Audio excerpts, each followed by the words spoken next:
What if I told you that part of Jesus' story was hidden from you, not by accident, not by forgetfulness, but on purpose?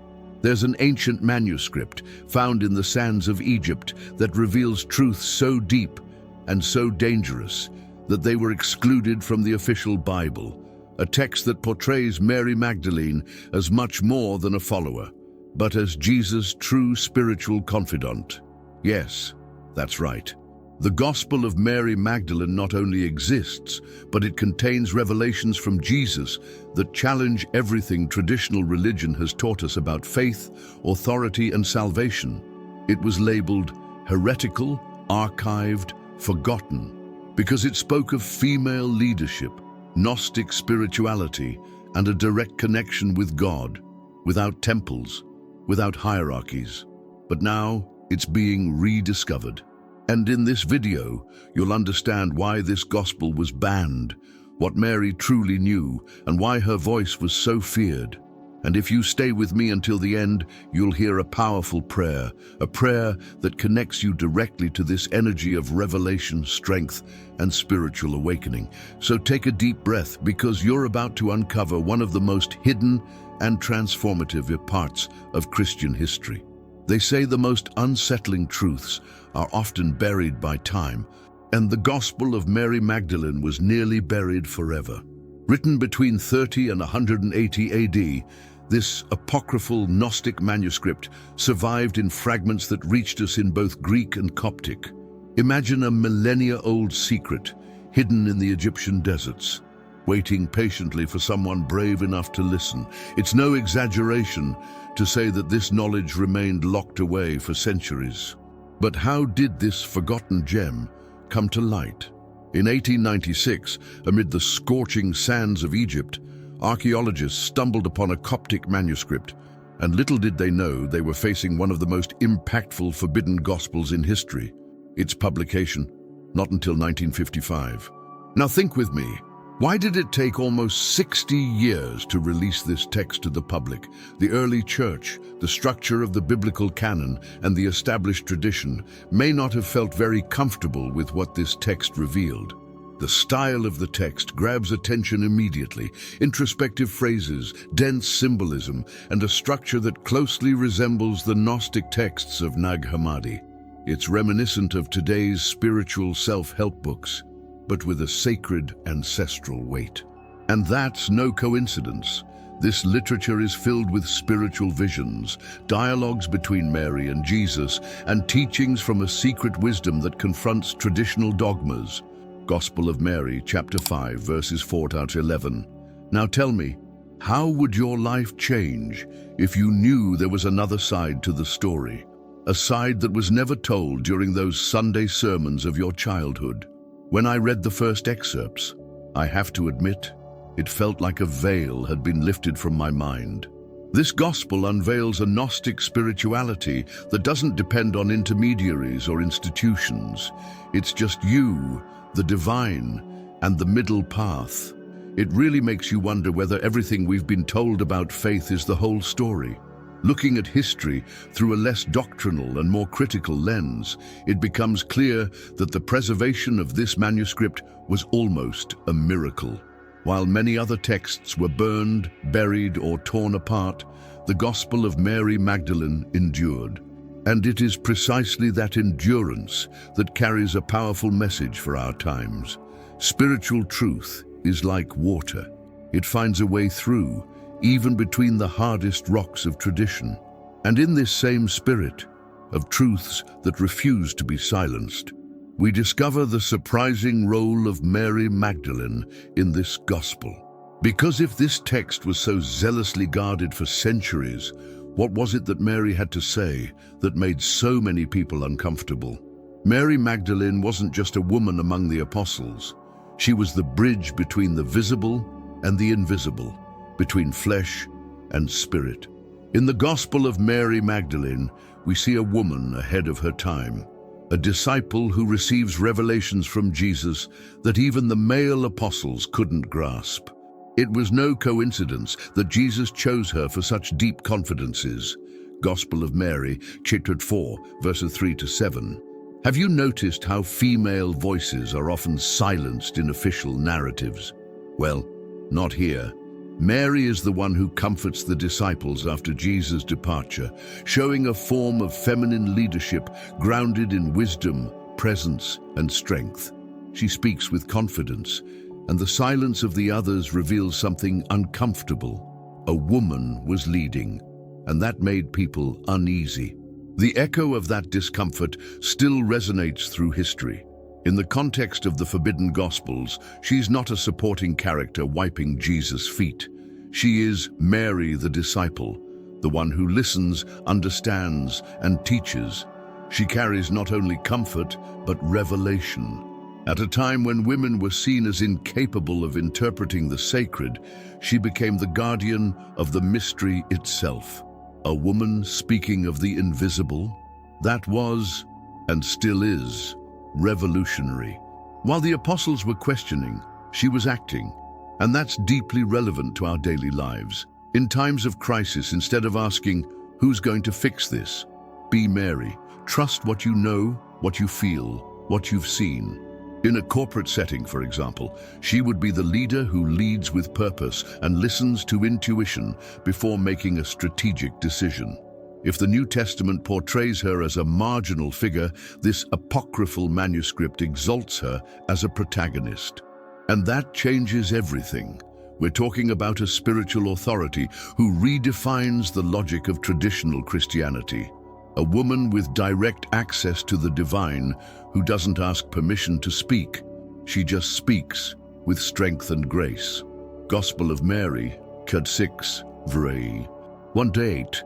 And it doesn't stop there, because what she heard from Jesus, what she saw and understood in her spiritual visions, would spark a new chapter. One where the Master's secrets are passed on unfiltered, directly from spirit to spirit. Imagine receiving a revelation straight from the Master, not in a crowd, but in a spiritual whisper. That's what Mary experienced. In the pages of the Gospel of Mary Magdalene, she shares what Jesus taught her in secret, hidden wisdom that didn't fit into dogmas or rituals. There he speaks about the soul, the return to the divine, and overcoming the powers that rule the visible world. Gospel of Mary, Ch 8, verse 1-21. These teachings are the heart of Gnostic spirituality. No intermediaries, no institutions with final authority.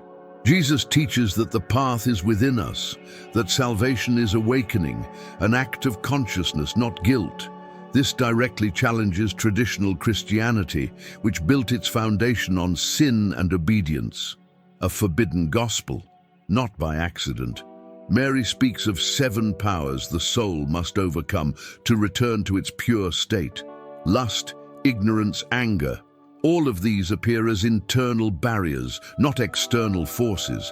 And that really makes us rethink a lot, doesn't it? Maybe the enemy isn't out there. He lives in the shadows we refuse to face. That, in essence, is what the Master passed on to her, away from the crowds, eye to eye, spirit to spirit. Let's apply this. Grab a notebook and write down, what are the 7 powers keeping you from being whole? Lack of forgiveness, emotional addictions, self-deception, fear of failure. Identify them. Then, like Mary did, choose to face them with presence and courage. One book that really helps with this process is The Artist's Way by Julia Cameron. Trust me, it's pure gold. In that moment when Jesus shares these revelations with Mary, he is breaking with the priestly logic. He treats her as an equal, as someone ready to understand what even Peter could not. That changes the entire foundation of faith. Deep knowledge of the soul isn't something you receive for being anointed, but for being willing to go beyond appearances. And Mary went beyond.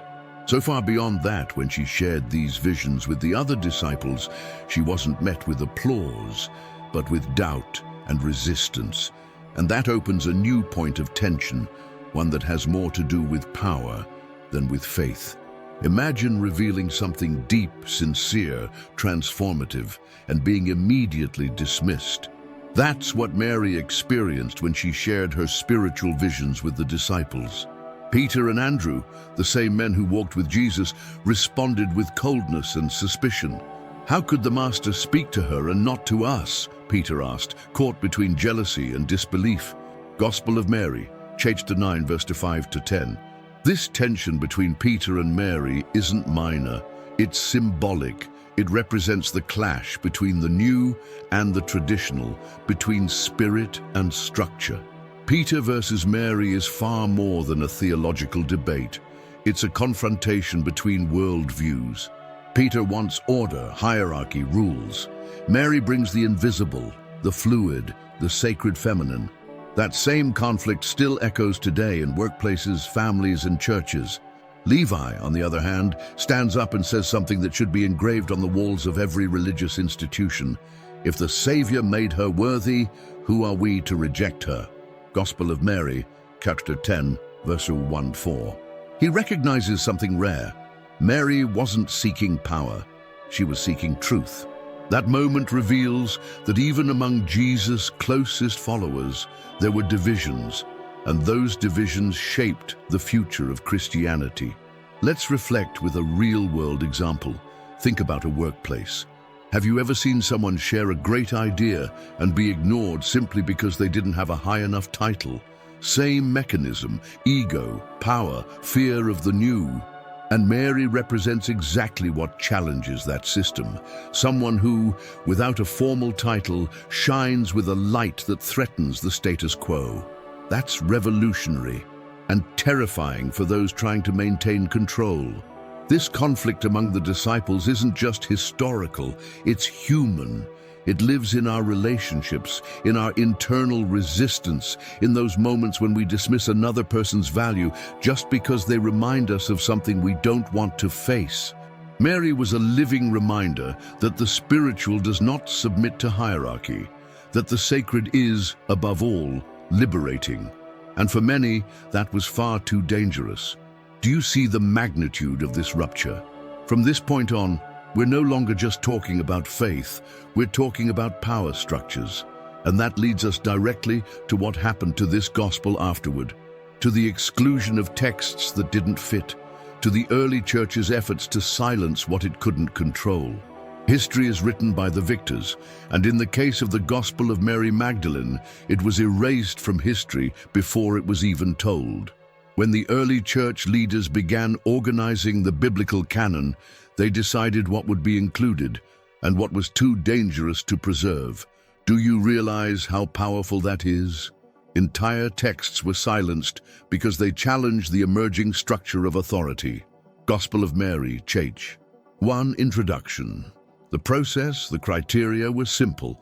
If a text spoke of female leadership, of Gnostic spirituality, or of direct access to the divine, it was out.